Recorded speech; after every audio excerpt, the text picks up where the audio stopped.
Assalamualaikum warahmatullahi wabarakatuh.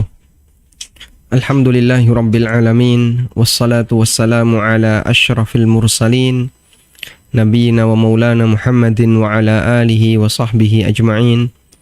Wa ashhadu an la ilaha illallah wahdahu la syarikalah. Wa ashhadu anna Muhammadan abduhu wa rasuluh. Sallallahu alaihi wa ala alihi wa sahbihi wa sallama tasliman katsira. Thumma amma ba'd. Alhamdulillah, kembali kita lanjutkan kajian rutin dengan membaca buku Al-Wabilus Sayyib karya Imam Ibnul Qayyim rahimahullahu ta'ala.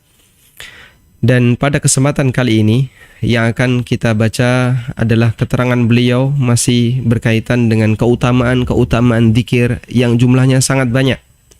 Pada pertemuan sebelumnya kita telah membaca 20 fadilah dari banyak berzikir kepada Allah Subhanahu wa taala.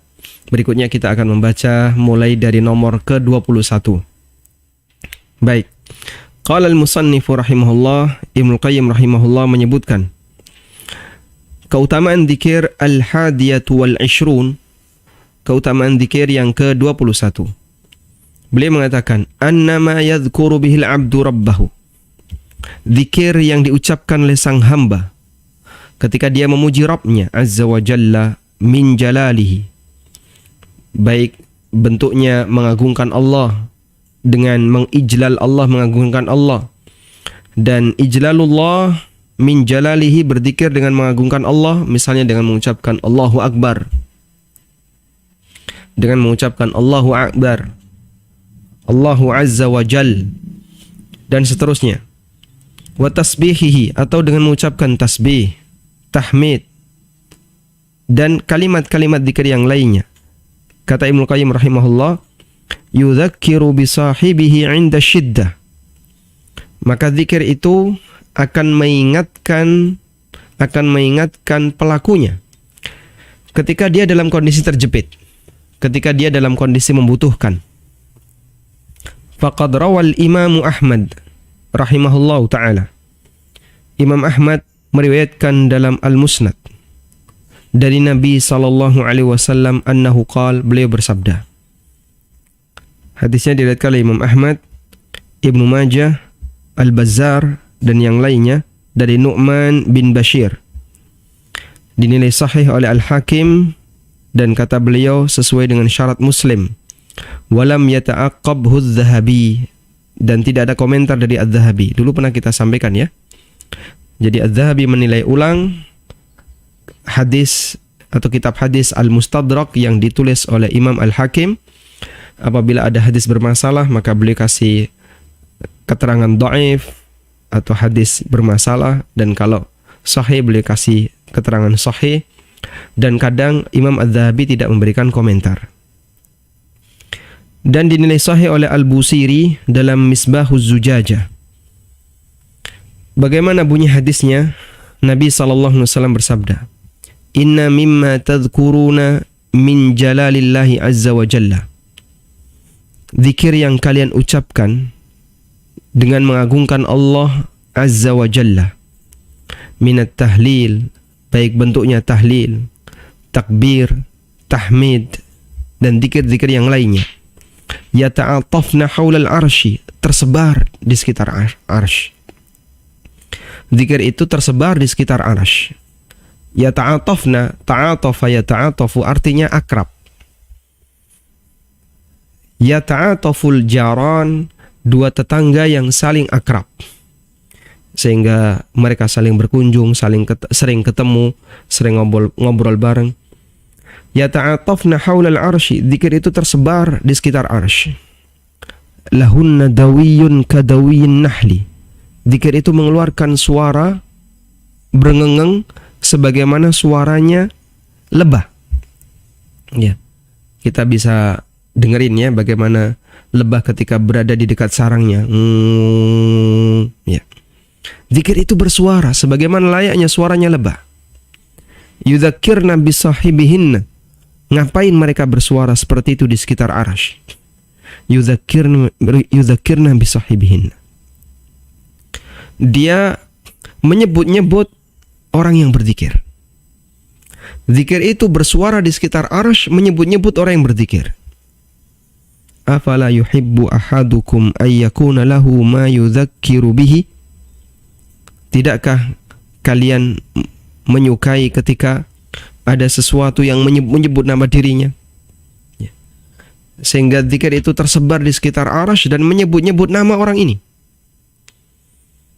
Hadzal hadits au ma'nahu, demikian hadis ini atau yang semakna dengan itu. Nah, dan wallahu alam, apabila hadis ini adalah hadis yang sahih, maka ini menunjukkan keutamaan yang luar biasa, di mana zikir yang dibaca oleh seorang hamba, dia berkeliling di sekitar arsy dan menyebut orang yang membacanya. Ya. Dan tentu saja kita sangat bangga ketika nama kita banyak disebut di dekat Allah Subhanahu wa taala, sehingga nama kita menjadi akrab bagi makhluk yang berada di sekitar arsy, yaitu para malaikat. Ya. Anda bisa bayangkan begini ya. Orang yang terkenal, ketika dia mau datang ke sebuah kota, misalnya seorang pejabat atau tokoh masyarakat besar, ketika dia mau datang ke sebuah kota, maka informasinya sudah tersebar di mana-mana. Pamflet-pamflet tertempel di masjid-masjid, tertempel di gardu-gardu, sehingga semua orang tahu. Lahu dawiyun kadawiyin nahli. Ibaratnya kalau pamflet ini bisa bersuara, dia mengeluarkan suara sebagaimana layaknya suara lebah, membuat orang yang ada di sekitar kota itu semuanya mengetahui bahwasanya nanti akan datang tokoh ini. Maka mereka akan siap untuk menyambut. Mereka akan siaga untuk menantikan kedatangan tokoh ini. Apa yang Anda bisa bayangkan ketika yang menyambut suara kita adalah para malaikat yang berada di dekat arsy, berada di dekat Ar-Rahman Azza wa Jalla. Sehingga ini menunjukkan keutamaan yang luar biasa dari zikir yang dibaca oleh seorang hamba. Kemudian keutamaan yang berikutnya, ats-tsaniyah wal 'ishrun, keutamaan yang ke-22. Sebagai konsekuensi dari yang pertama, ketika seorang hamba idza ta'arrafa ila Allah, pada saat dia mendekat memperkenalkan dirinya kepada Allah dengan banyak berzikir, bidzikrihi fir raha, dia banyak berzikir di posisi waktu luang, dia banyak berzikir pada saat dia dalam kondisi longgar, nggak punya masalah, tidak ada kendala apapun dalam hidupnya, dia banyak berzikir. Ta'arrafa ilallahi fir raha, dia banyak menyebut nama Allah dalam posisi ketika dia longgar. Arafahu fi syiddah, maka Allah akan mengenalnya ketika dia dalam kondisi sulit. Dan ini sebagaimana disebutkan dalam hadis yang sahih, Nabi SAW pernah bersabda, ta'arraf ilallahi fir raha'i ya'rifka fi syiddah. Kenalkan dirimu kepada Allah fir raha', di saat kau dalam kondisi longgar, ketika kau tidak punya masalah, ketika hidupmu nyaman, ketika kamu dalam kondisi sehat, ketika kamu tidak punya utang, ketika kamu tidak punya masalah. Ta'arraf ilallahi fir raha', dekatkan dirimu kepada Allah di saat kau tidak punya masalah. Ya'rifka fi syiddah, maka Allah akan mengenalimu di saat kau dalam kesulitan. Disebutkan dalam sebuah athar yang kurang lebih maknanya ma'nahu, Ibnu Qayyim tidak menyebutkan redaksi yang sesuai dengan athar itu, tapi beliau menyebutkan dengan kalimat bebas, ma'nahu yang maknanya annal abdal muti', seorang hamba yang taat, az-zakir lillah, yang banyak berzikir kepada Allah Ta'ala, idza asabathu syiddatun, ketika dia tertimpa musibah, au sa'alallaha ta'ala hajatan, atau dia meminta kepada Allah satu kebutuhan tertentu, qalatil malaika, maka para malaikat mengatakan, ya Rabbi, sautun ma'rufun min abdin ma'ruf, ya Allah, Ini suara yang sudah biasa. Suara yang sudah biasa naik ke arsy, naik ke langit. Min abdin ma'ruf, dari seorang hamba yang sudah terkenal dengan dzikir, yang sudah dikenal oleh penduduk langit. Masya Allah. Sehingga dengan banyak berzikir bisa menjadi salah satu muqaddimah agar doa kita pada saat kita sedang terjepit, pada saat kita sedang membutuhkan, lebih mustajab, lebih mudah untuk dikabulkan oleh Allah Subhanahu wa ta'ala. Karena suara kita sudah sering naik menuju Allah melalui zikir-zikir yang kita ucapkan. Wal ghafilul mu'rid, sementara orang yang lalai, yang dia berpaling dari zikrullah, al-mu'rid an zikrillah azza wa jalla, yang dia berpaling dari zikrullah azza wa jalla. Idza da'ahu, ketika dia meminta kepada Allah, ketika dia berdoa atau meminta kepada Allah, qalatil malaika, maka para malaikat mengatakan, ya Rabbi sautun munkar min abdin munkar. Ya Allah, ini suara yang asing dari hamba yang asing, kok tiba-tiba minta ini. Sautun munkar min abdin munkar. Suara asing dari hamba yang asing. Wong dia nggak pernah kesini, nggak pernah ngirim surat ke sini, tiba-tiba minta. Ya, nggak pernah datang, nggak pernah ngirim surat, nggak pernah ngasih kabar, beritanya nggak pernah ada, kok tiba-tiba meminta sesuatu. Sehingga dianggap sebagai suara yang mungkar dari orang yang mungkar. Suara yang asing, mungkar artinya diingkari, sehingga orang itu terasa asing. Min abdin mungkar, dari seorang hamba yang mungkar, yang diingkari, hamba yang asing. Masya Allah. Maka muqaddimah agar saat kita dalam kondisi terjepit, dalam kondisi membutuhkan, dalam kondisi ketika kita sakit, dapat musibah, punya masalah, agar doa kita lebih cepat didengar oleh Allah, dahului dengan banyak mengingat Allah pada saat kita dalam situasi longgar, situasi nyaman. Ats-tsalitsatu wal 'ishrun, keutamaan yang ke-23. Annahu munjatun min adzabillah.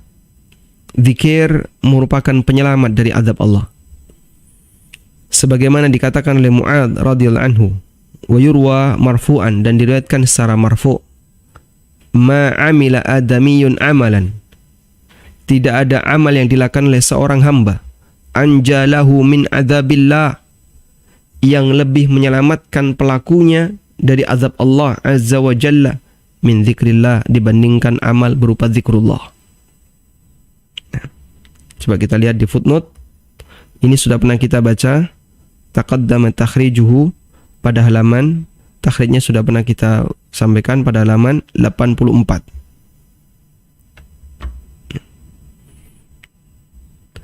Tayyib, selanjutnya ar-rabi'atu wal 'ishrun, keutamaan yang ke-24. Annahu sababu nuzulis sakinah wa ghishyanir rahmah wa khufufil malaikati bidzakir kama akhbara bihin Nabi sallallahu alaihi wasallam. Zikir merupakan sebab turunnya sakinah, turunnya ketenangan. Wa ghishyanur rahmah, diliputi oleh rahmat. Kemudian khufufil malaika, kemudian dikelilingi oleh para malaikat. Bagi orang yang berzikir, sebagaimana yang disampaikan Nabi sallallahu alaihi wasallam dalam hadis yang sahih, majtama'a qaumun fi baitin min buyutillah yatluna kitaballah wa yatadarasunahu bainahum illa nazalat alaihimus sakinah wa ghashiyatuhumur rahmah. Apabila ada sekelompok orang yang berkumpul di salah satu rumah Allah, maksudnya di masjid, ya, kemudian mereka membaca Al-Quran, yang satu membaca Al-Quran, wa yatadarasunahu bainahum, yang satu menyimak, saling mempelajari, maka illa nazalat alaihimus sakinah, akan turun ketenangan. Wa ghashiyatuhumur rahmah, dan mereka diliputi dengan rahmat. Wa haffathumul malaika, mereka dikelilingi oleh malaikat. wa dzakarahumullahu fi man indah, dan Allah akan banyak menyebut-nyebut mereka di hadapan makhluk yang berada di sisinya. Al-khamisatu wal ishrun, keutamaan yang ke-25. Annahu sababu ishtighalil lisan anil ghibati wan namimah. Dengan banyak berzikir akan menyebabkan orang itu lisannya tersibukkan sehingga tidak sempat ghibah, tidak sempat namimah. Bahasa lainnya, dengan banyak berzikir akan menyebabkan sang hamba lebih fokus untuk melakukan amal yang bermanfaat dengan lisannya, dan dia teralihkan dengan praktek amal yang tidak bermanfaat dengan lisannya. Wal kadzib wal fuhsh, sehingga dia tidak sempat untuk bergibah, untuk namimah, untuk berdusta, mengucapkan kalimat fahisyah, mengucapkan kalimat batil. Fa innal abda la budda min ayatakallam, karena setiap manusia pasti akan bicara. Fa illam yatakallam bi dzikrillah, kalau dia tidak bicara dengan, dia tidak menggunakan lisannya untuk berzikir kepada Allah, wa dzikri awamirihi, atau dia berbicara tentang perintah-perintah Allah, tentang urusan Allah, maksudnya syariat Allah, takallama bihadhil muharramat, maka dia akan berbicara terkait hal-hal yang haram ini, au bi ba'diha, atau sebagian hal yang haram. Fala sabila ila salamati minha albattah illa bidzikrillah, dan tidak ada jalan untuk bisa selamat dari hal itu kecuali dengan zikrullah. Baik, karena nggak ada yang nganggur. Ketika nganggur, batin manusia ini lebih berbahaya. Tapi kalau orang itu sibuk, kesibukan ada dua kemungkinan. Sibuk isinya maksiat dengan mengucapkan kalimat-kalimat ghibah, ngobrol namimah, ngobrol yang nggak ada artinya. Atau kesibukan yang kedua adalah yang isinya pahala, yaitu dengan melakukan zikrullah. Wal musyahadatu wat tajrubatu syahidani bidzalika, dan bukti bisa menjadi saksi akan hal itu. Faman awwada lisanahu, siapa yang membiasakan lisannya untuk melakukan zikrullah, sanallahu lisanahu anil batili wal lagwi, Allah akan lindungi lisannya dari ucapan-ucapan yang batil dan ucapan-ucapan lagwun, ucapan yang sia-sia. Makanya orang yang banyak berzikir jarang, umumnya ya, jarang ghibah. Orang yang banyak berzikir dan dia ikhlas itu bukan tipe orang yang senang ngobrol, sehingga dia jarang ghibah, dia selalu sadar ketika ghibah itu dia sadar. Kadang begini ya, kita ghibah dan kita nggak sadar, itu banyak sekali, sering sekali. Ya, kadang sama suaminya ghibah temannya, ghibah tetangganya, ghibah siapa ya. Kalau sama temannya, ghibah temannya yang lain. Dan seusai ghibah kita nggak merasa kalau kita sedang ghibah, kalau kita sudah melakukan ghibah, sehingga kita nggak sadar kalau kita berbuat dosa.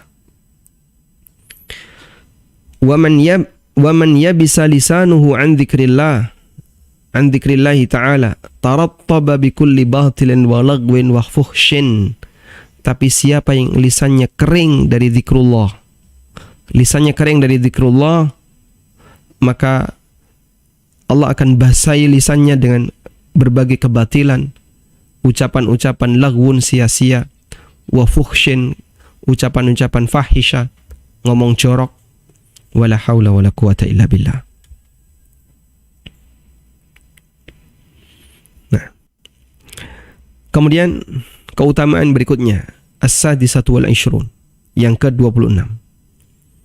Anna majalis dzikri majalisul malaika. Majelis zikir itu majelisnya malaikat. Majelis ghibah majelis bangkai, majelis zikir majelisnya malaikat. Ghibah itu sendirian bisa nggak? Nggak bisa. Sehingga ghibah pasti ada majelisnya, majelis ghibah, bareng-bareng beberapa orang. Maka majelis zikir adalah majelis yang disukai oleh malaikat, Majlis ghibah adalah majlis yang disukai oleh setan. Wa majalisul lagwi wal ghaflah majalisus syayatin. Sedangkan majlis al-lagw wal ghaflah majlis yang isinya lalai, ya. Kumpul bareng ngapain? Dolanan catur, main catur. Kumpul karambol, ya. Kumpul lagi ngobrol kanan kiri masalah politik. Setelah bahas masalah politik, masalah apa lagi? Masalah poligami, ya. Kemudian masalah apa lagi? Jadi orang ketika ngumpul seperti ini yang dibahas ngalor ngidul. Hadhihi majalisul ghaflah wal lagw. Ini adalah majalis yang isinya kelalaian. Dan itu majelisnya syaitan. Falyatakhayyaril abdu a'jabuhuma ilaihi. Maka hendaknya seorang hamba memilih majelis mana yang lebih dia sukai. Wa aulahuma bihi, ya, dan yang layak untuk dia pilih. Fa huwa ma'a ahlihi fid dunya wal akhirah. Sehingga dia nanti akan bersama orang yang suka dengan majelis itu di dunia dan di akhirat. Ya. Yang senang dengan tetek di pinggir jalan, ya. Kongko-kongko di kafe, ya. Cuman ngobrol ngalor ngidul, nggak ada artinya, kumpul bareng. Di dunia dia kumpul seperti itu, nanti di akhirat juga kumpul sama mereka. Waliyadzubillah. Baik. Kita bersyukur kepada Allah, ya. Bagi teman-teman yang mereka punya kecenderungan, ya meskipun sisi kekurangannya tetap ada. Tapi kita punya kecenderungan bahwa tempat yang kita senangi adalah forum kajian. Sehingga dia mendekat ke forum-forum kajian. Kalaupun dia nggak bisa mendekat secara fisik, dia berusaha untuk mendekat secara non-fisik. Ikut dalam forum kajian secara online dan seterusnya. Sehari nggak ngaji, rasanya ada yang nggak lengkap. Ada sebagian orang yang sehari nggak ke kafe, itu rasanya nggak lengkap. Jadi kebiasaan itu. As-sabi'atu wal 'ishrun, yang ke-27. Annahu yas'adu adh-dhakiru bi dzikrihi wa yas'adu bihi jalisuhu. Wa hadha huwal mubaraku aina ma kana. Zikir akan membahagiakan adz-dzakir, pelakunya, dengan zikir yang dia lakukan. Dia mengucapkan subhanallah, subhanallah, subhanallah, subhanallah. Dan dia merasakan kebahagiaan itu. Wa yas'adu bihi jalisuhu, dan juga membahagiakan teman-teman yang berada di sekitarnya. Itulah orang yang diberkahi dimanapun dia berada. Wal mubarak aina makana. Wal ghafilul laghi yashqa bilagwihi wa ghaflatihi wa yashqa bihi mujalisuhu. Sedangkan orang yang lalai, orang yang hanya main-main, dia, ya, mencelakakan dirinya dengan kalimat-kalimat lalai, kebiasaan lalai. Isinya cuma main-main. Sehingga kumpul sama teman-temannya, dia ngajak teman-temannya untuk melakukan tindakan yang nggak baik. Wa yashqa bihi mujalisuhu, sehingga teman-temannya juga mendapatkan dampak buruknya. Ngapain kumpul bareng? Game online, ya. Semuanya megang HP, terus mereka serius fokus. Ternyata nge-game online, dan ini sama yang sebelahnya nyambung. Kan ada ya kayak gitu, ya. Yang dipegang A dengan yang dipegang B nyambung. Dan mereka fokus. Masya Allah. Ats-tsaminatu wal 'ishrun, yang ke-28. Annahu yu'amminul abda minal hasarah yaumal qiyamah. Zikir akan mengamankan sang hamba dari kerugian di hari kiamat. Fa inna kulla majlisin la yadhkurul abdu fihi rabbah, karena setiap majlis di mana orang tidak berzikir kepada Allah, kana alaihi hasratan wa tiratan yaumal qiyamah. Maka majelis itu akan menjadi kerugian dan penyesalan baginya di hari kiamat. Sebagaimana disebutkan dalam hadis, ya. Nabi SAW menyebutkan, "Ma min majlisin la yuzkaru fihi ismullahi wa la yusalla alayya, apabila ada sebuah majlis yang dia tidak disebutkan zikrullah dan tidak bersalawat kepadaku, illa kana alaihi hasratan wa tiratan yaumal qiyamah, maka akan menjadi kerugian dan penyesalan di hari kiamat. Au kama qala sallallahu alaihi wasallam. Nah. Kemudian at-tasi'atu wal 20, keutamaan yang ke-29. Annahu ma'al bukai fil khalwah sababun li'idlalillahi ta'ala al-abda yawmal harril akbar fi dhilli arshihi. Orang yang banyak berzikir itu akan bersama dengan orang yang menangis pada saat dia sendirian, yang itu merupakan sebab mendapatkan naungan dari Allah yang diberikan kepada hamba pada hari Al-Harrul Akbar, Yaumul Harril Akbar, hari panas yang paling besar. Gak ada tandingannya. Ya. Kalau sekarang kita merasakan panasnya cuaca panas, ya, di padang pasir atau lingkungan padang pasir saat musim panas. Di mana, Pak? Di Madinah. Ketika musim panas. Baru pertama kali saya merasakan panasnya itu. Suhunya bisa mencapai 45 derajat bahkan 50 derajat. Kalau di padang pasirnya bisa 50-an. Kalau di kota Madinah sekitar 45-an. Ya. Lantai Masjid Nabawi yang berada di luar panas. Padahal payungnya sudah ditutupkan, payungnya dibuka. Kena anginnya. Itu sudah terasa panas. Tapi ada suasana yang jauh lebih panas dari itu. Itulah Yaumul Harril Akbar, hari panas terbesar, dan itulah di padang mahsyar. Fi arasat yaumil qiyamah, di arasat yaumil qiyamah, fi dhilli arshihi, di bawah naungan arsy Allah azza wa jalla. Wan nasu fi harri syamsi wa qad saharathum fil mauqif, sementara manusia berada di bawah teriknya matahari, yang itu mereka berkumpul di situ, kepanasan di situ, fil mauqif, di padang mahsyar.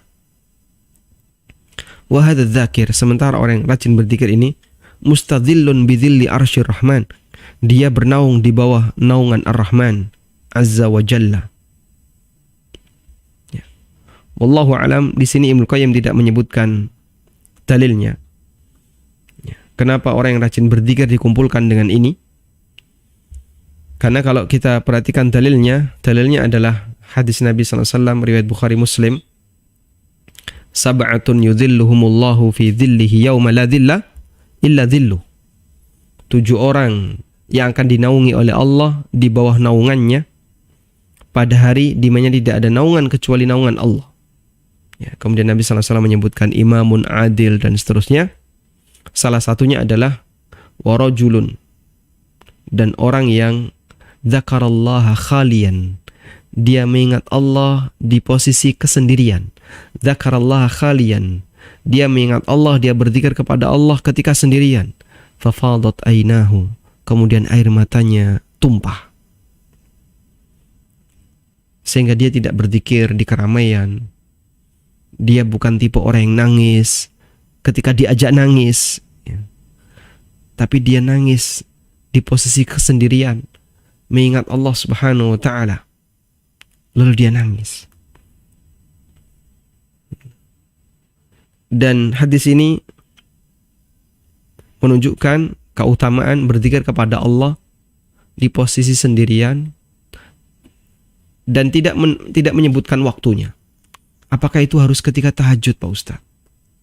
Zahirnya tidak harus.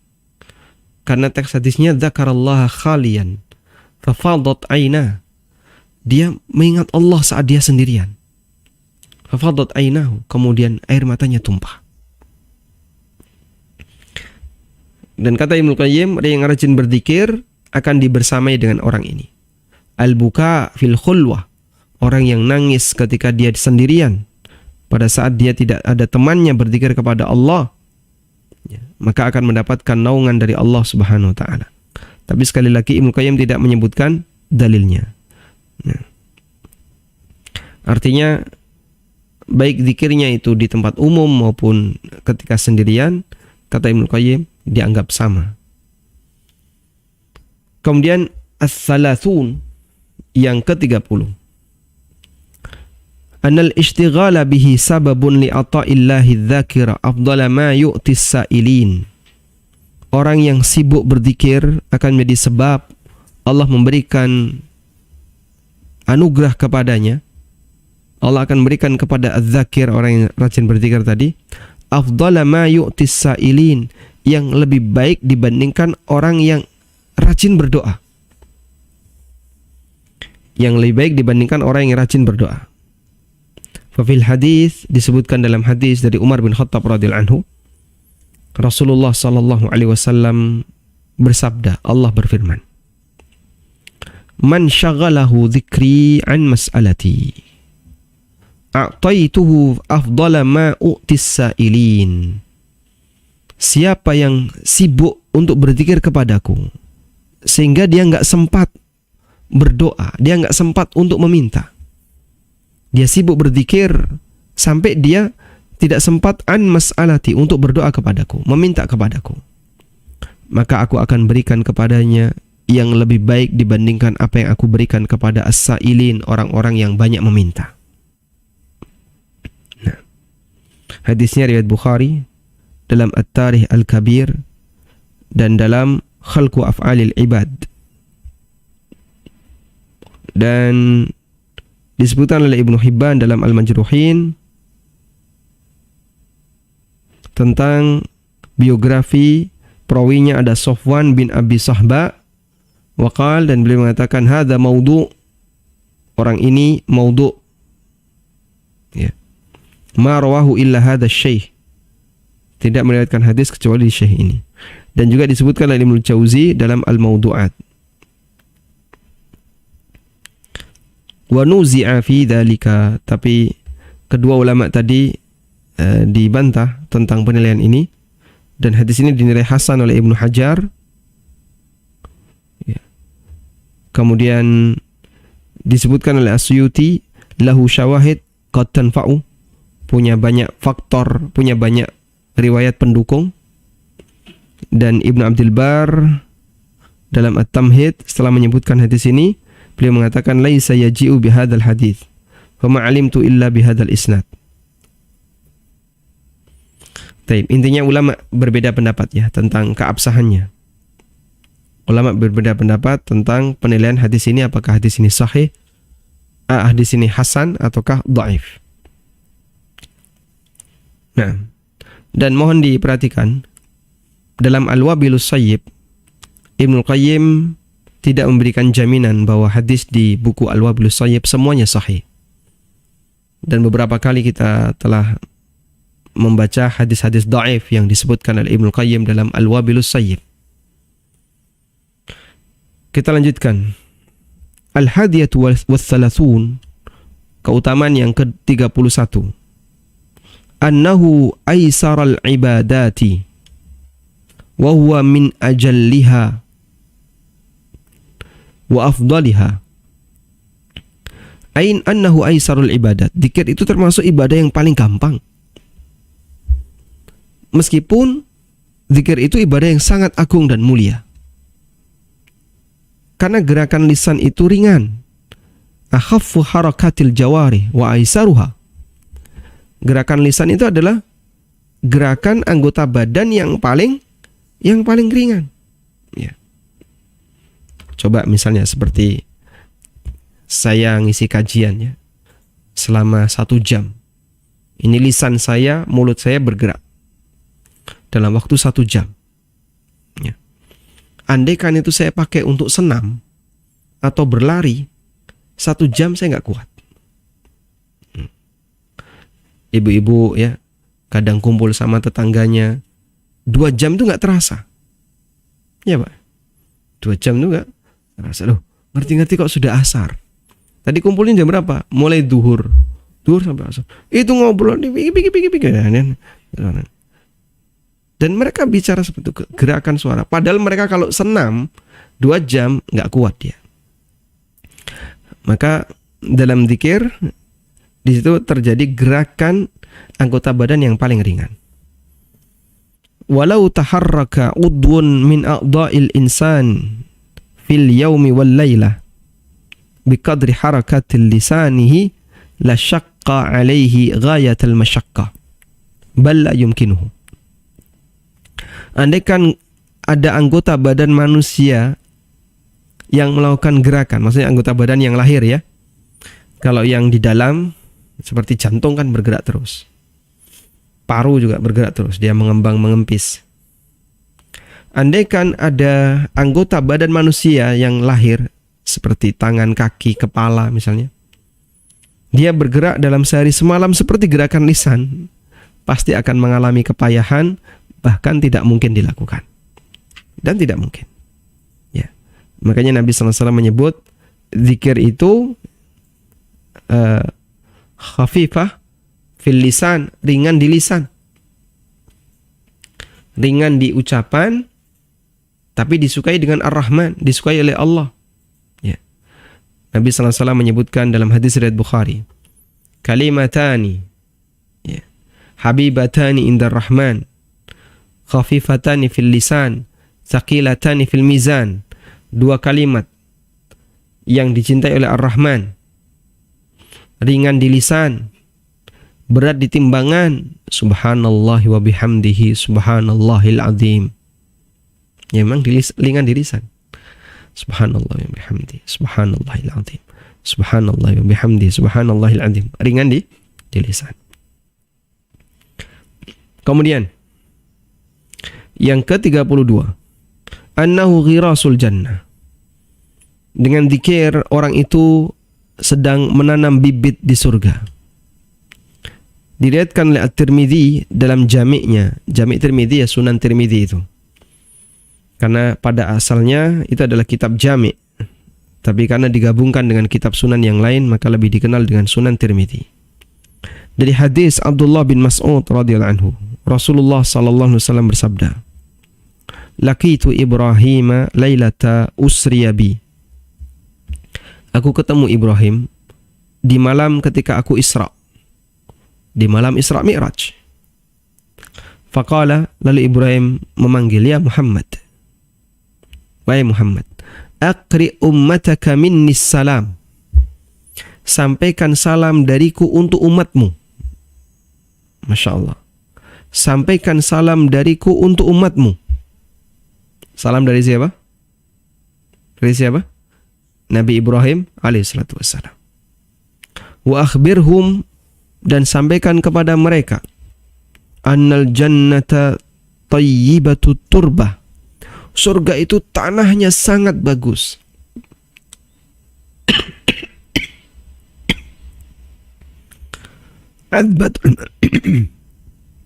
Adbatul ma, airnya segar, airnya jernih segar. Azba itu berarti tawar. Airnya sangat segar. Wa annaha qi'an, dan tanahnya itu tanah yang gembur. Artinya mudah untuk ketika disiram air langsung meresap, ketika dicangkul dia mudah dicangkul. Namanya tanah qi'an. Gampang untuk digarap. Wa anna ghirasaha, dan untuk ghirasnya, menanam bibit di surganya adalah kalimat subhanallah walhamdulillah wala ilaha illallah wallahu akbar. Menanam bibitnya adalah dengan kalimat-kalimat thayyibah. Subhanallah walhamdulillah wala ilaha illallah wallahu akbar. Qala Tirmidzi, kata Tirmidzi, hadis hasan gharib dari hadis Ibnu Mas'ud. Hasan gharib, ya. Ada kemungkinan dhaif. Coba kita lihat di footnote. Diriwayatkan oleh At-Tirmidzi, At-Tabrani dalam Al-Awsat, Al-Kabir dan As-Saghir. Tabrani punya kitab Mu'jam hadis. 3 level ya, 3 level. Mu'jam kabir ini yang paling tebal. Lalu beliau ringkas jadi Mu'jam al-Awsat. Ini pertengahan. Kemudian beliau ringkas lagi jadi Mu'jam as-Saghir. Nah, Al-Mundhiri mengatakan dalam At-Targhib wa Tarhib, Abdurrahman bin Abdullah bin Mas'ud tidak mendengar dari ayahnya. Dan Abdurrahman bin Ishaq adalah Abu Syaibah Al-Kufi. Dia perawi yang wahin, yang lemah. Ibnu Hajar dalam Nata'ijul Afkar, beliau memberikan catatan untuk penilaian Hasan At-Tirmidzi terhadap hadis. Wa hassanahu li syawahidihi. Dinilai hasan oleh At-Tirmidzi karena ada riwayat yang lain yang mendukungnya. Dan dinilai oleh Abu Hatim dan Abu Zur'ah Ar-Razi sebagai hadis mursal, sehingga dinilai sebagai hadis dhaif. Wallahu alam. Dan dalam riwayat At-Tirmidzi yang lainnya dari Abu Zubair dari Jabir bin Abdullah radhiyallahu anhuma dari Nabi sallallahu alaihi wasallam, beliau bersabda, "Man qala subhanallahi wa bihamdi ghurisat lahu nakhlatun fil jannah." Siapa yang mengucapkan subhanallahi wa bihamdi, maka akan ditanam untuknya satu pohon kurma di surga. Kata Tirmidzi, hadis hasan sahih. Nah, diriwayatkan oleh Tirmidzi, An-Nasa'i, disahihkan oleh Ibnu Hibban dan Al-Hakim sesuai dengan syarat Muslim, tapi tidak dikomentari oleh Adz-Dzahabi. Sehingga ada isyarat hadis ini hadis yang hasan. Baik. Jika hadis di atas statusnya dhaif, kalaupun hadis ini ya, hadis tentang Nabi Ibrahim, ini dinilai sebagai hadis yang dhaif, tapi masih ada satu hadis lagi, yaitu hadis dari Abu Zubair dari Jabir yang ini, yang statusnya hasan, dan ini bisa saling menguatkan. Hadis dari Abu Zubair. Wallahu a'lam. Keutamaan yang ke-33. Annal ata'a wal fadla alladhi rutiba alaihi lam yurattab ala ghairihi minal a'mal. Bahwa pemberian dan karunia, al-ata' wal fadl, bahwa anugerah alladhi rutiba alaihi, yang didapatkan ya, dari amal tertentu, lam yurattab ala ghairihi, maka tidak melebar ke yang lain, tidak melebar ke amal yang lain. Tayyib. Disebutkan dalam hadis riwayat Bukhari Muslim dari Abu Hurairah radhiyallahu anhu, Rasulullah sallallahu alaihi wasallam bersabda, siapa yang mengucapkan la ilaha illallah wahdahu la syarikalah, lahul mulku wa lahul hamdu wa huwa ala kulli syai'in qadir 100 kali dalam sehari, kanat lahu adlu asyri riqabin, maka dia mendapatkan pahala seperti membebaskan 10 budak. Wa kutibat lahu mi'atu hasanatin, dicatat untuknya 100 pahala. Wa muhiyat anhu mi'atu sayyi'ah, dihapuskan darinya 100 dosa. Wa kanat lahu hirzan minasyaitani yaumahu, dan dia mendapatkan pelindungan dari setan pada hari itu. Dzalika hatta yumsi, pada hari itu sampai sore. Walam ya'ti ahadun bi afdala mimma ja'a bihi illa rajulun amila aktsara minhu, dan tidak ada orang yang membawa pahala yang lebih besar dari apa yang dia bawa kecuali orang yang melakukan amal yang semisal. Masya Allah. Wa man qala, dan siapa yang membaca subhanallah wa bihamdi dalam sehari 100 kali, khuttat khatayahu wa in kanat mithla zabadil bahri, maka dosa-dosanya akan dihapus meskipun sebanyak buih di lautan. Hadis yang kedua ini beda riwayat dengan hadis yang pertama. Kalau yang pertama ini diriwayatkan oleh Bukhari Muslim. Ini kita pisahkan. Yang pertama diriwayatkan oleh Bukhari Muslim. Nah, hadis yang kedua, membaca subhanallah wa bihamdi 100 kali dalam sehari, dosa-dosanya dihapuskan meskipun sebanyak buih di lautan. Ini juga diriwayatkan oleh Bukhari dan Muslim. Wa fi sahihi Muslim, dan dalam sahih Muslim dari Abu Hurairah radhiyallahu anhu, Nabi SAW pernah bersabda, "Li'an aqula subhanallahi walhamdulillah wa la ilaha illallah wallahu akbar." Aku mengucapkan kalimat subhanallah alhamdulillah wa la ilaha illallah wallahu akbar, ahabbu ilayya mimma tala'at alaihi syamsu, lebih aku cintai dibandingkan terbit matahari. Artinya itu lebih aku cintai dibandingkan datangnya hari. Yang datangnya hari ketika matahari terbit itu meliputi dunia seisinya.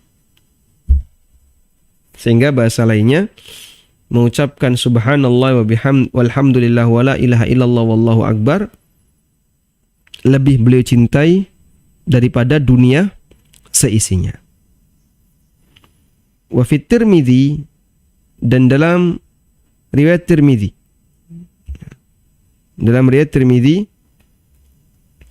dari Anas Ibn Malik radhiyallahu anhu, Rasulullah sallallahu alaihi wasallam bersabda, siapa yang di waktu pagi membaca Allahumma inni asbahtu ushhiduka wa ushhidu hamalata arshik wa malaikataka wa jami'a khalqik annaka antallah la ilaha illa anta wa anna muhammadan abduka wa rasuluk, a'taqallahu rubu'ahu minan nar, maka Allah membebaskan seperempatnya dari neraka.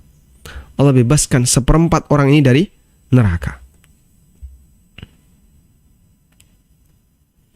Wa man qalaha marratain, kalau dia baca 2 kali, maka Allah akan bebaskan setengah dirinya dari neraka. Dan siapa yang membacanya 3 kali, Allah bebaskan 3/4 dirinya dari neraka. Dan siapa yang membacanya 4 kali, maka Allah bebaskan dirinya, seluruh jasadnya dari neraka. Diriwayatkan oleh Abu Dawud dan Al-Bukhari dalam Adabul Mufrad, dan Tirmidzi dan An-Nasa'i. Namun status hadis ini, kata At-Tirmidzi, hadis gharib. Dan ini panjang.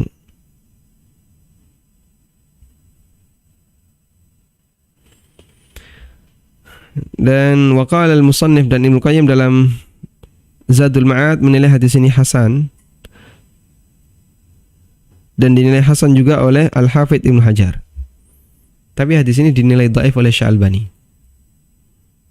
Sehingga ada ikhtilaf di antara para ulama terkait status hadis yang dibaca dalam zikir pagi dan sore, Allahumma inni asbahtu ushhiduka wa ushhidu hamalata arshik wa malaikatak wa jami'a khalqik, dan seterusnya. Sebagian ulama menilai dhaif seperti Syalbani, dan sebagian menilai hasan. Nah,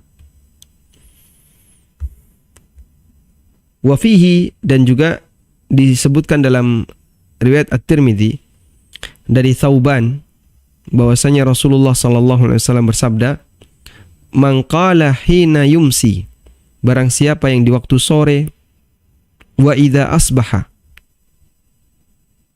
dan ketika pagi, dia membaca raditu billahi rabba wa bil islami dina wa bi Muhammadin sallallahu alaihi wasallam rasula, kana haqqan 'ala Allahi ayyurdiyah.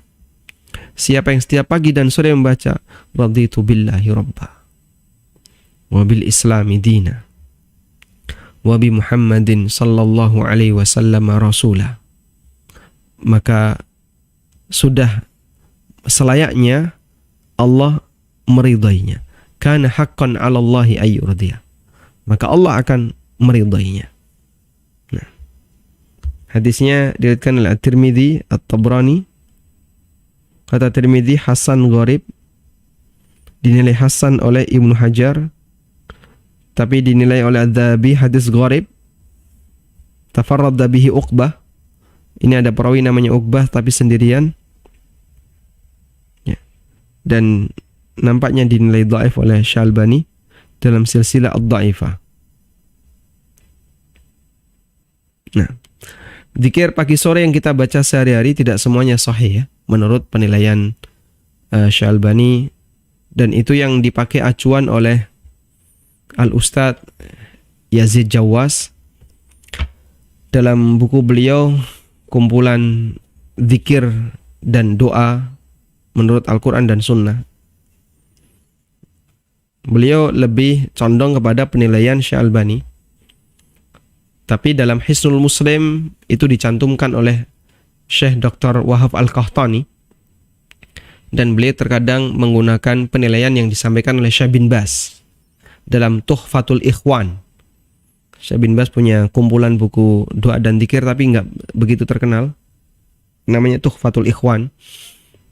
Nah, di situ yang banyak dikutip oleh penulis kitab Hisnul Muslim, Dr. Wahab Al-Qahtani, Sa'ad bin Wahab Al-Qahtani rahimahumullah.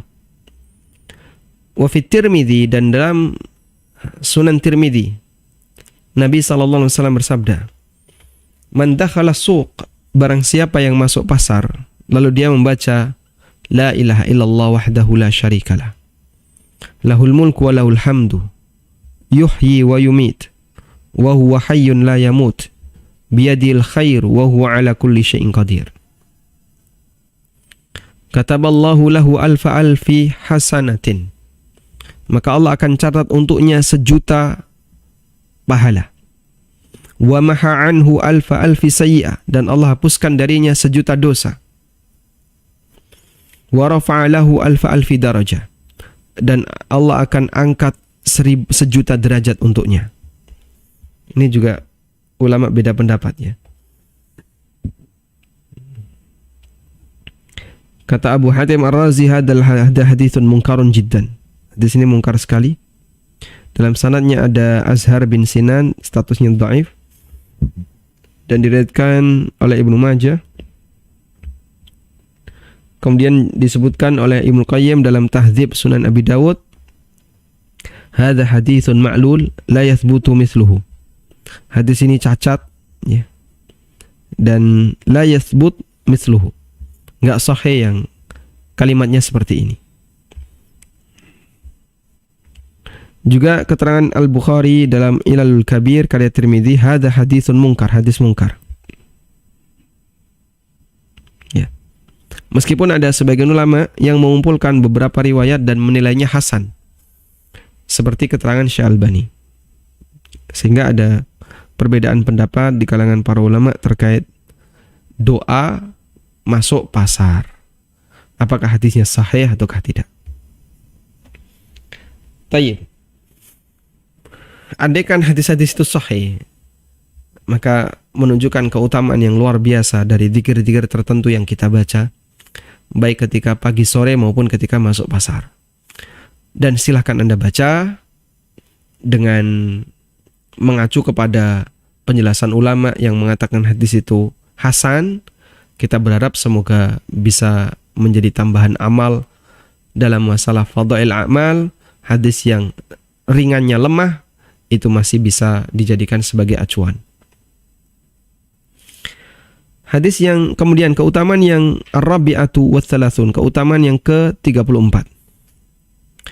Bahwa dawama dzikri Rabbi tabaraka wa ta'ala, rajin berzikir kepada Allah, yujibul aman min nisyanihi, akan menyebabkan orang itu mendapatkan jaminan keamanan sehingga tidak lupa. Alladzi huwa sababu syaqa'il abdi, tidak lupa kepada Allah, yang itu merupakan sebab kerugian kebinasaan sang hamba. Sebab kesengsaraan sang hamba dalam kehidupannya di dunia dan di akhirat. Karena lupa kepada Allah, fa inna nisyana rabbi, lupa kepada Allah Subhanahu wa taala, yujibu nisyana nafsihi wa masalihiha, akan menyebabkan orang itu lupa kepada dirinya sendiri, sehingga dia nggak tahu apa yang bermanfaat untuk dirinya. Ya.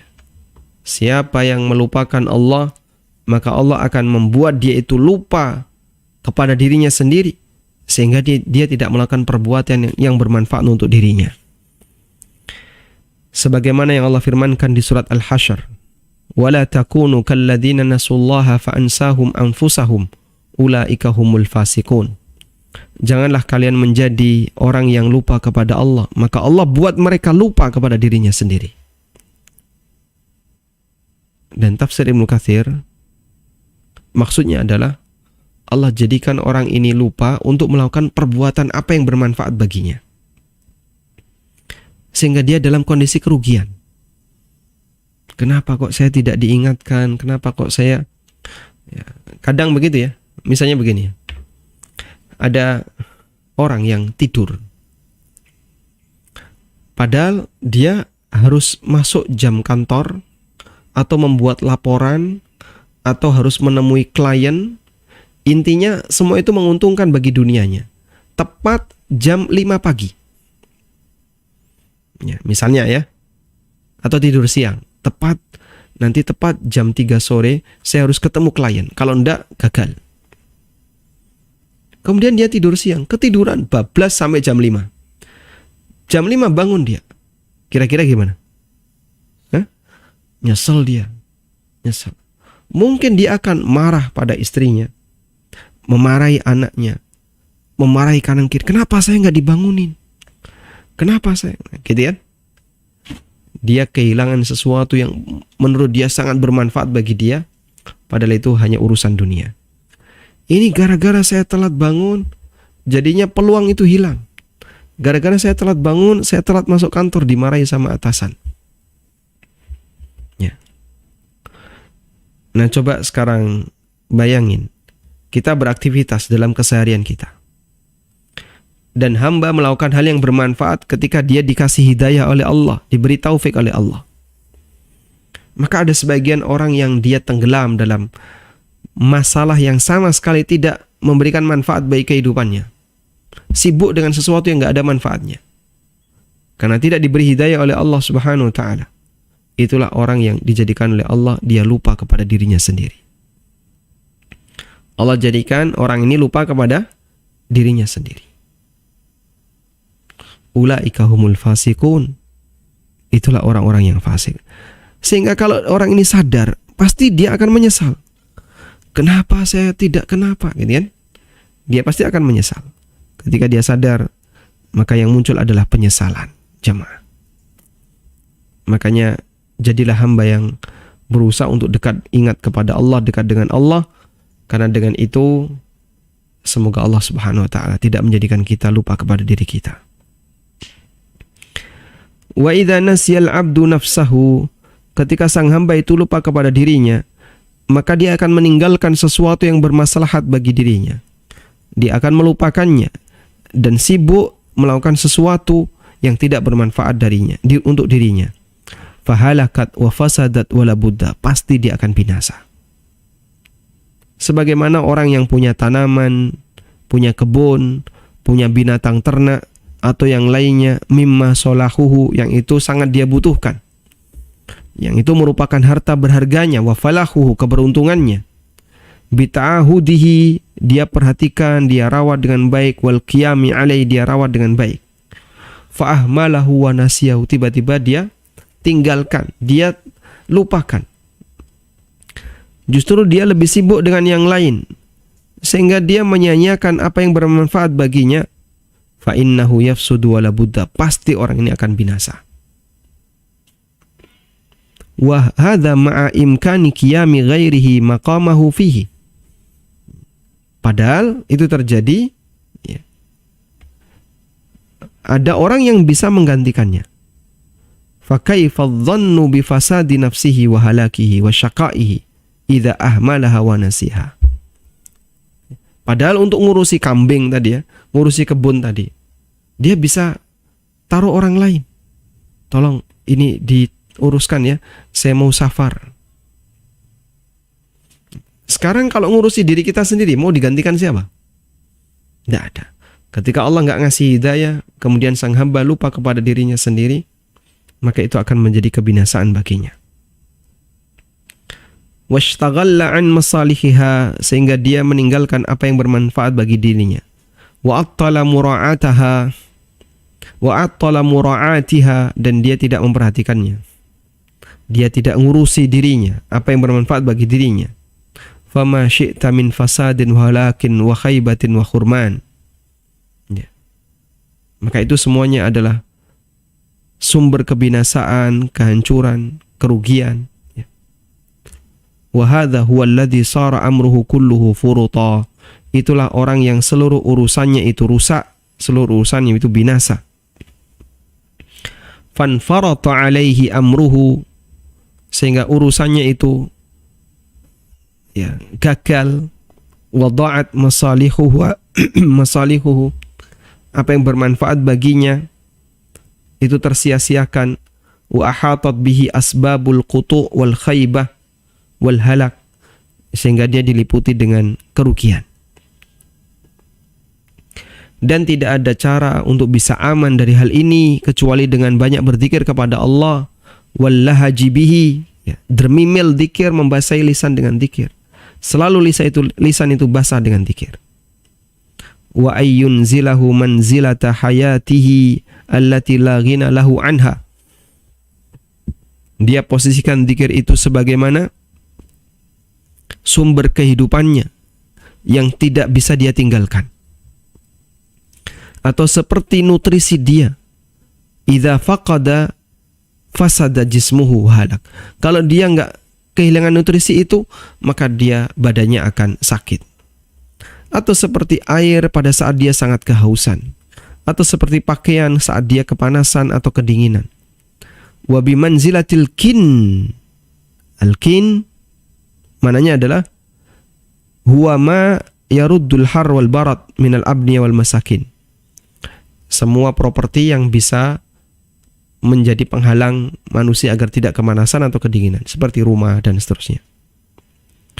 Seperti al-kin fi syiddati syita'i was samum, pada saat musim yang sangat panas atau musim yang sangat dingin. Fahakikun bil abdi ayyunzila dzikrallahi minhu bihadhil manzilah. Maka sudah selayaknya bagi setiap hamba untuk memposisikan zikrullah sebagaimana posisi ini. Wa'zam fa aina halakul ruhi wal qalbi wa fasaduha min halakil badan wa fasadiha. Ya. Bahkan lebih kuat lagi. Karena kebinasaan fisik dibandingkan dengan kebinasaan badan, itu lebih kuat kebinasaan fisik dibandingkan kebinasaan ruh, itu lebih kuat kebinasaan ruh dan hati. Wa dzadza halakun la budda minhu, dan ini adalah kebinasaan yang pasti terjadi. Wa qad yu'aqibuhu salahul abdan. Ya. Sementara kalau orang itu sakit badannya, dia bisa mengobati dirinya. Sedangkan orang kalau hatinya rusak, ruhnya rusak, fahalakun la yurja ma'ahu salahun wala falah. Itu adalah kebinasaan yang mungkin gak ada harapan untuk bisa sembuh. Wala haula wala quwata illa bil aliyil azim. Illa billahil aliyil azim. Dan tidak ada daya dan kekuatan kecuali dengan Allah Ta'ala. Nah, dan di sini Ibnu Qayyim menyebutkan cukup panjang tentang keutamaan ini, yang insyaallah akan kita lanjutkan pembahasannya di kesempatan berikutnya insyaallah Ta'ala. Wa sallallahu ala nabiyyina Muhammadin wa ala alihi wa sahbihi wasallam.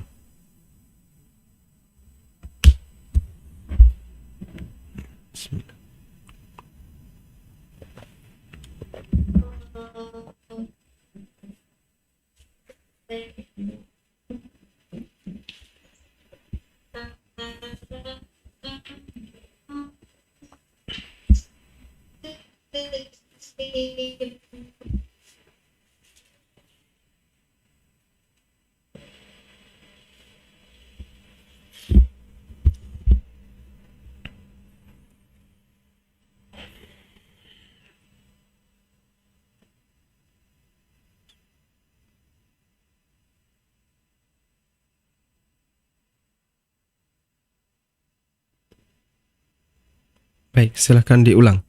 Suaranya tadi hilang, putus nih. Apakah sekarang suara Ana terdengar, Ustaz? Bisa terdengar dengan jelas, silahkan.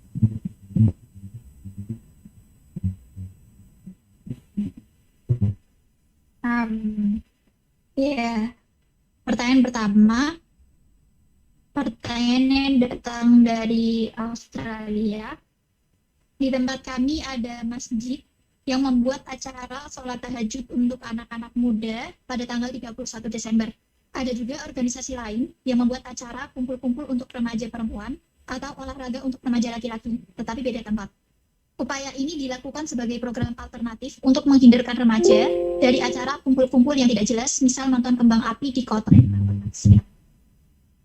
Bagaimana jika anak-anak kita ingin pergi ke sana? Apakah kita boleh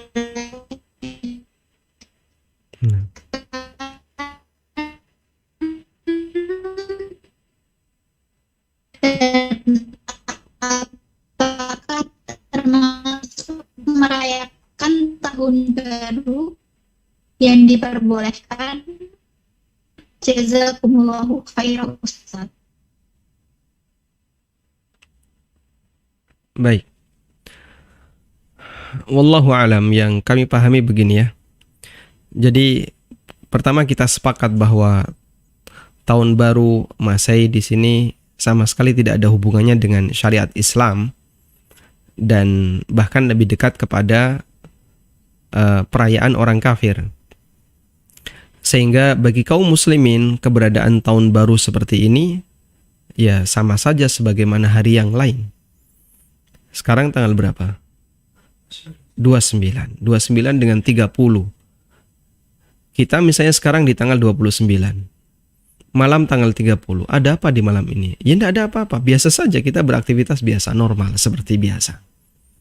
Nggak ada perasaan istimewa, nggak ada sesuatu yang istimewa, nggak ada, biasa saja. Maka sikapi tahun baru, baik tahun baru Masehi maupun tahun baru Hijriah, sebagaimana perasaan itu. Nggak ada sesuatu yang istimewa. Biasa saja. Nggak ada bedanya antara malam Kamis ini dengan malam tahun baru malam apa? Malam Ahad. Ya, malam Ahad, betul. Malam Ahad besok. Ya biasa saja. Ya cuman malam Ahad libur gitu aja. Malam Sabtu. Ya, malam Sabtu. Tidak ada hal yang perlu diistimewakan sehingga dibuat biasa saja. Cuman masalahnya bagi kaum muslimin yang mereka tidak paham dengan hal ini, kadang dia malah campur dengan non-muslim, turut merayakan perayaan tahun baru. Ya, misalnya datang ke alun-alun atau ke tempat-tempat wisata atau ke tempat manapun. Bahkan mereka ngeband, ya, semalam suntuk nggak tidur, dan aneka perayaan digelar. Yang kita sebenarnya nggak punya kepentingan dengan itu, cuman berpotensi remaja-remaja dan anak-anak bisa ke sana. Baik, karena itu, andaikan mereka bisa diarahkan, sudahlah nggak usah ada acara apapun, di rumah aja seperti biasa, mau nonton TV atau nonton apa terserah, mau kajian lebih bagus. Bisa diarahkan seperti itu, alhamdulillah. Tapi masalahnya tidak semuanya bisa diarahkan demikian. Nah, ketika tidak bisa diarahkan demikian, bolehkah diadakan acara seperti yang tadi disebutkan dengan maksud dan tujuan dalam rangka untuk menghalangi sebagian orang yang nggak paham agar mereka tidak bergabung. Jika tujuannya seperti ini, wallahu alam, semoga tidak masalah. Karena tidak ada niatan ibadah secara khusus, ya. Tidak ada niatan untuk merayakan, tapi niatnya adalah dalam rangka untuk saddud dzari'ah, dalam rangka untuk menghalangi adanya potensi keburukan yang lebih besar. Biar anak-anak ini nggak ikut perayaan mereka, biar nggak gabung sama mereka. Udah kita kumpulkan di sini, kita buat acara sendiri. Tapi yang tidak ada bedanya dengan hari-hari biasa, ya cuman acara bareng-bareng aja. Insya Allah tidak masalah. Wallahu alam. Ya, jazakumullah khairan Ustaz. Yang berikutnya, saya tidak hafal zikir setelah tasyahud akhir sebelum salam. Bolehkah saya membacanya setelah salam dengan membaca buku zikir? Jazakallahu khairan. Doa zikir, doa setelah tasyahud sebelum salam. Allahumma inni a'udzubika min adzabi jahannam min adzabil qabri. Memohon perlindungan dari 4 hal. Kalaupun misalnya nggak hafal bagaimana? Ulama beda pendapat tentang hukum membaca doa ini seusai tasyahud. Sebagian pendapat mengatakan wajib, dan itu pendapat Atha bin Abi Rabah. Bahkan anaknya Atha ketika sholat nggak baca ini, oleh bapaknya disuruh ngulang. Dan yang kedua pendapat jumhur ulama bahwa zikir ini tidak wajib, namun anjuran. Ya. Warrajih ma'al jumhur, dan pendapat yang kuat adalah pendapat jumhur. Sehingga yang lebih tepat, kalaupun Anda tidak hafal, nggak masalah untuk tidak dibaca. Nah, bolehkah kita baca setelah sholat? Jika itu dirutinkan, kami sarankan jangan, agar tidak menggeser sunnah. Namun jika maksud Anda adalah untuk menghafalkan dan waktunya bebas, mau setelah sholat atau pas waktu senggang Anda berusaha untuk menghafalkan, silahkan. Tidak harus setelah sholat, bisa memilih waktu kapanpun yang mudah bagi Anda untuk menghafalkannya. Tapi kalau tadi, saya nggak bisa baca sebelum sholat karena saya nggak hafal, akhirnya tak baca setelah sholat, kami sarankan kalau bisa jangan dilakukan, biar tidak menggeser waktu sunnah. Amalan ini dilakukan sebelum salam, bukan setelah salam. Wallahu a'lam. Ya, yang berikutnya, apakah diperbolehkan meruqyah dagangan dengan niat biar laris? Jazakallahu khairan. Wa jazakumullahu khairan. Yang benar berdoa ya, agar diberkahi, bukan meruqyah. Ruqyah itu fungsinya ketika ada gangguan makhluk halus atau ada orang yang sakit atau semisalnya. Tapi kalau fungsinya adalah dalam rangka untuk melariskan dagangan, yang lebih tepat bukan ruqyah, tapi doa. Ya, misalnya dia memohon kepada Allah keberkahan untuk usahanya pagi ini. Dia mohon kepada Allah keberkahan ketika buka toko dan seterusnya. Wallahu a'lam.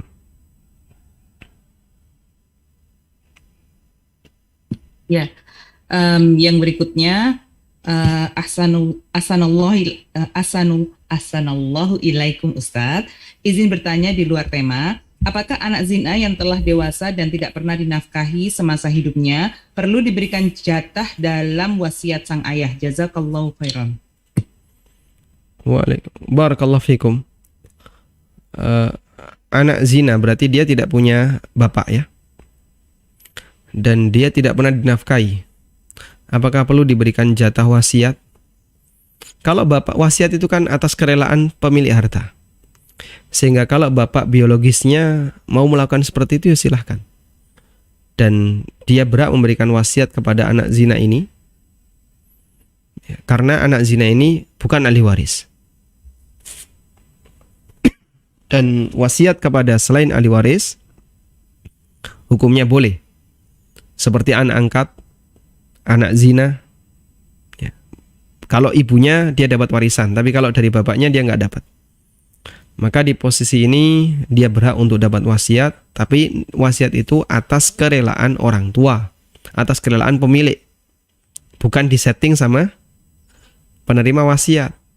Ya, kecuali kalau dia minta kepada bapak biologis, kalau bisa bapak juga ngasih saya, ya senilai sekian, tolong tuliskan dalam wasiat. Kok dikabulkan, lalu tanda tangan, sah sebagai wasiat. Wallahu a'lam. Izin bertanya, saya tinggal di negara minoritas. Saya mengikuti majelis ilmu, ajarannya bukan sunnah. Di sini saya belum menemukan ajaran sunnah, hanya ada online yang ustadznya ada di Indonesia. Yang ingin saya tanyakan, apakah boleh saya bergabung mengikutinya walaupun kadang banyak ajarannya yang bid'ah. Saya merasa seandainya saya tidak bergabung dengan mereka, karena di sini minoritas, khawatir kalau terjadi apa-apa, misalnya saya meninggal, tidak ada yang mengurus. Bolehkah saya berpikir seperti itu Ustadz, dan bagaimana solusinya? Jazakallahu khairan. Wa jazakallahu khairan. Memang kadang di posisi tertentu Anda tetap bergabung bersama kaum muslimin, meskipun mereka ada ya sedikit penyimpangan. Namun Anda butuh kebersamaan dengan kaum muslimin. Dan di beberapa negara minoritas, saya perhatikan secara umum mereka belum begitu kelihatan ketegangannya. Beda antara satu manhaj dengan manhaj yang lain ya. Beda kalau di Indonesia kan. Di Indonesia antara A dengan B kalau sudah beda manhaj, wah itu sudah tegangnya, jauhnya sudah seperti antara timur dan barat. Tapi kalau di negara minoritas, karena ikatan batinnya lebih kuat, mereka minoritas plus pendatang, jumlahnya sedikit, karena dari Indonesia terbatas misalnya. Walaupun ada orang luar negeri Muslim yang gabung juga sedikit, biasanya ikatan batinnya lebih kuat. Silakan Anda bergabung untuk kegiatan-kegiatan mubah yang mereka selenggarakan. Dan kalaupun ada praktek amalan yang nggak sesuai syariat, ya Anda tidak perlu ikut. Ya. Tapi untuk hal-hal yang mubah, kegiatan mubah kayak bazar misalnya, atau misalnya family gathering yang sifatnya umum, silakan Anda bergabung. Dalam rangka untuk tetap menguatkan hubungan antar sesama Muslim. Wallahu a'lam. Yang berikutnya dalam surat Ar-Ra'd ayat 28 yaitu orang-orang yang beriman dan hati mereka menjadi tentram dengan mengingat Allah. Ingatlah, hanya dengan mengingati Allah lah hati menjadi tentram. Bagaimana kiat-kiat agar hati menjadi tentram, Ustaz? Jazakallahu khairan. Ya, sebagaimana yang dinyatakan dalam ayat, ala bidzikrillahi tatmainnul qulub. Bukankah dengan zikrullah hati seorang hamba akan menjadi tenang? Dan itu dilakukan dengan zikir yang sungguh-sungguh ya.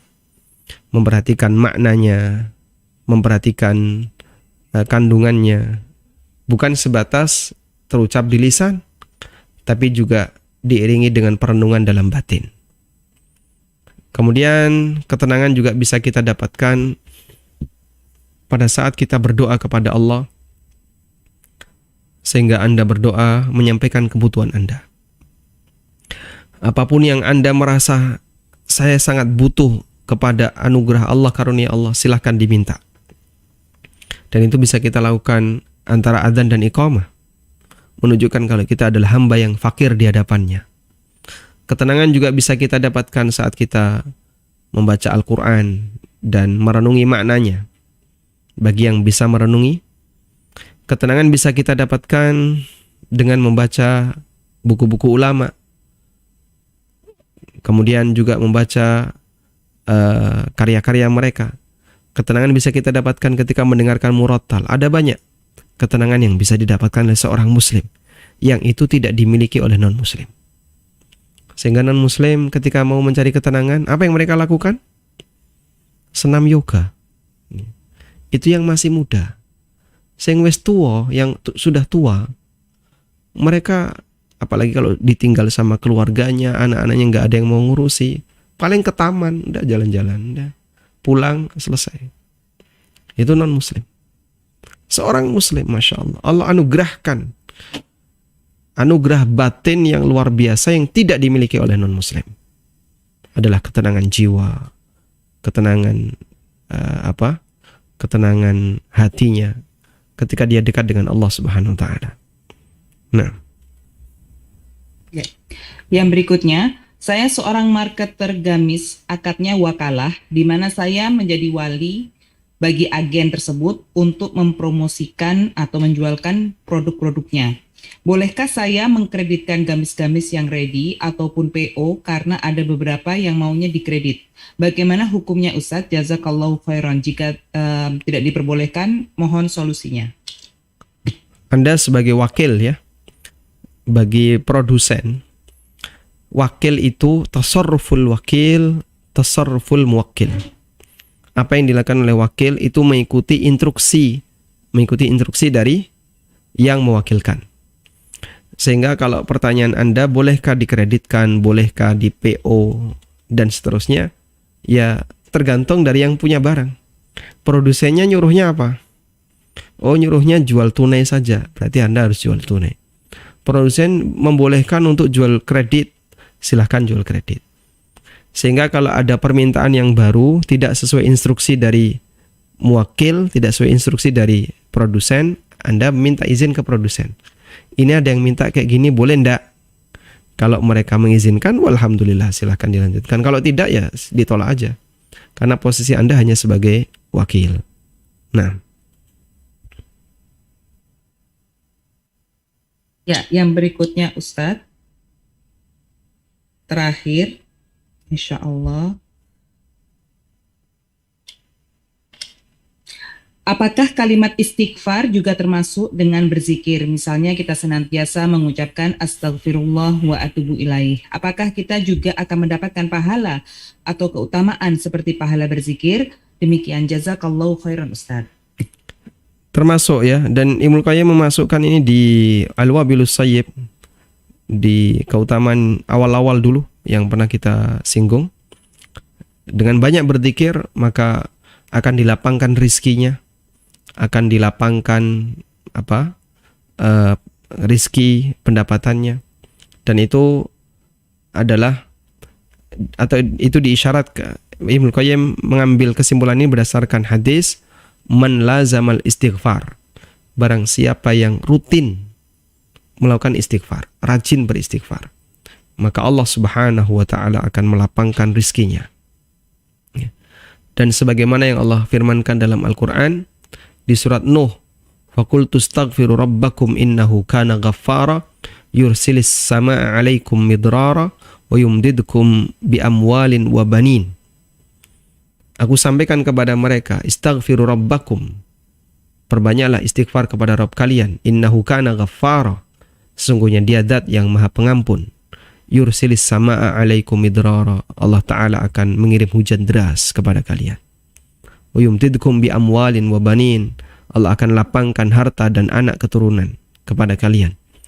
Sehingga dengan rajin berzikir, rajin istighfar, termasuk di antara bentuk zikir yang disyariatkan, dan Allah Ta'ala akan melimpahkan keutamaannya. Salah satunya adalah dengan diberi kelonggaran rizki. Wallahu alam, wa sallallahu ala nabiyyina Muhammadin wa ala alihi wa sahbihi wa sallam, wa akhiru da'wana anilhamdulillahi rabbil alamin. Subhanakallahumma wa bihamdika asyhadu an la ilaha illa anta astaghfiruka wa atubu ilaik. Wassalamualaikum warahmatullahi wabarakatuh.